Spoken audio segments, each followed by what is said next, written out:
গৌদুলি বেলার আবহমান গ্রাম বাংলার প্রাকৃতিক পরিবেশ। ওই যে দূরে ছেলেরা এখন আড্ডা দিচ্ছে। গ্রামের সুন্দর একটি পথ, এখানে বসলে প্রাকৃতিক এক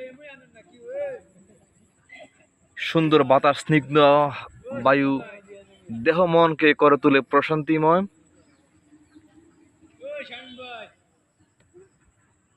সত্যি প্রকৃতির এক অপরূপ লীলাভূমি। এই যে